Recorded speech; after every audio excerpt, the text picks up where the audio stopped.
Okay guys, it is Labor Day, Monday. Let me shut this thing off.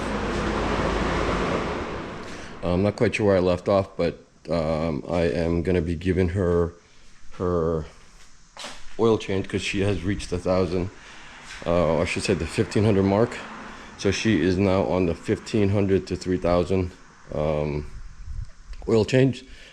So for this oil change, I'm going to be running 3 of the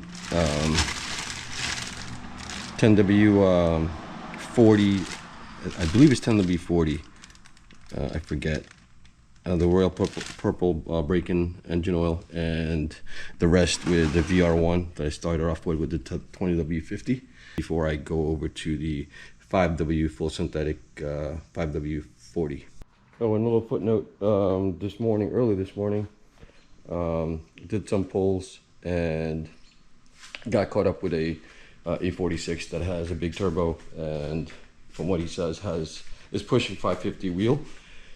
So she held her own with a few pulls and pretty much dead even. So I'm a little confused because if he is 550, which is a lot, what is he, 70 more wheel, and I have a larger drivetrain loss with the all-wheel drive, not quite sure how the STI maintained even. The E46 did not pull at all. So unless he's exaggerating his numbers, but anyway, she did well, and that was the first test. Actually, you know what? Just for record, I know this garage is a mess. Just want to note the mileage on the last oil change before I go full synthetic. So I am probably going to be, yep, 0.7 shy from the actual 1,000, which is fine.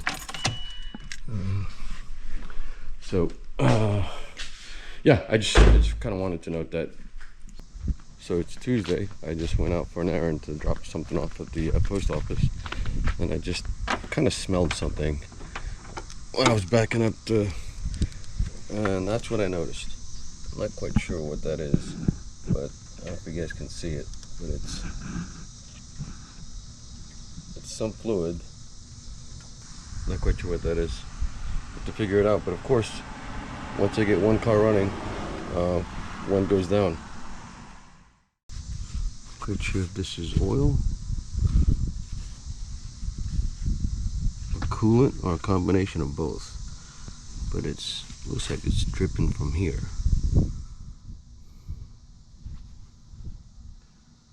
So it's like all over here.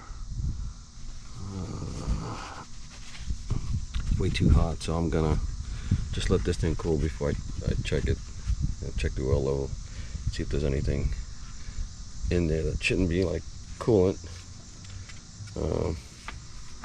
Yeah, I'm gonna let this thing cool down before I check it. I'll probably just check it in the morning tomorrow. So it is a Saturday morning, and I was just getting ready to just tighten make sure that the intake manifold bolts are tightened, because she kind of stumbles on idle, so I'm not quite sure whether or not there's any sort of vacuum issue. But one thing I noticed while I was about to tighten the bolts is, I don't know if you guys can see, I'm going to get the camera all the way in there, is try to move the car also a little bit so you can see the water movement.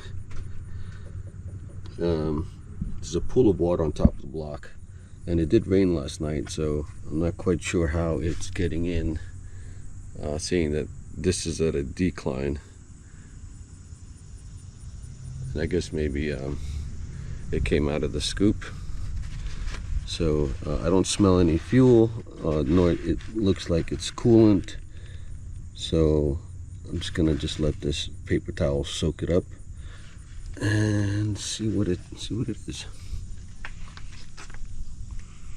It appears to be water. So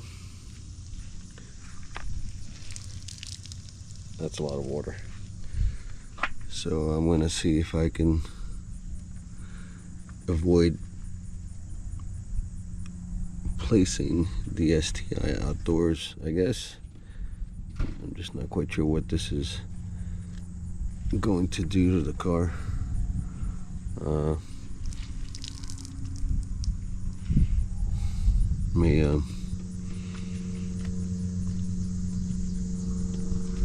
Well, it's aluminum block, but you know, bolts and sensors and wiring and stuff, and it kind of went all the way in there as well. And hopefully, I don't believe the intake is wet, so just gonna see if I can just dry it up. And I guess maybe if it does rain, I'll just cover up the scoop. That kind of sucks. So I gave her a quick wash, and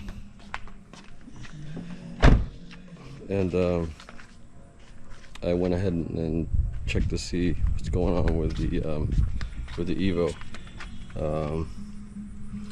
That's a lot of leakage, which I did not notice the last time. So I'm going to assume this is a valve cover leak, and I'm going to go ahead and swap it out because I'm not seeing it anywhere other than just leaking in the top area. I'm not sure what's going on here,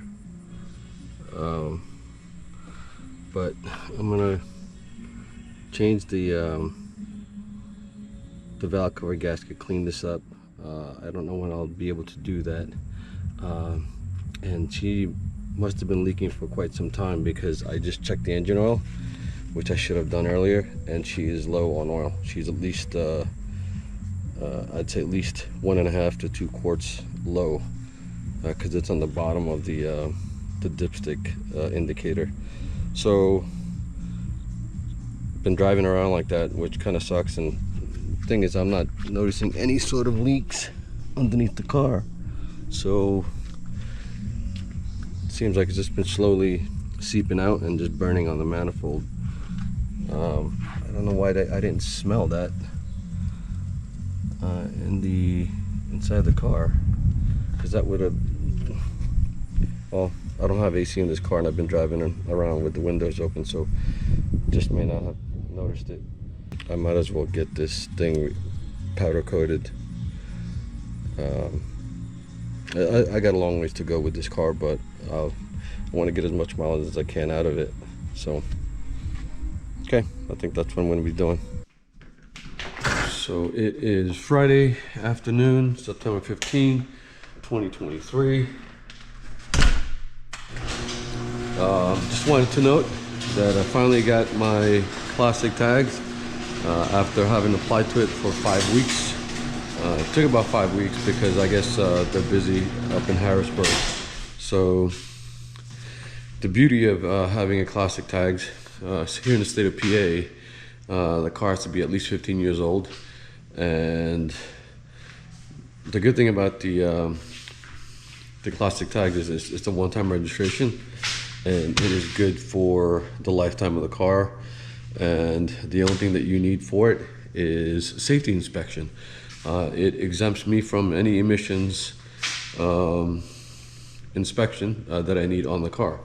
So I need to get the Supra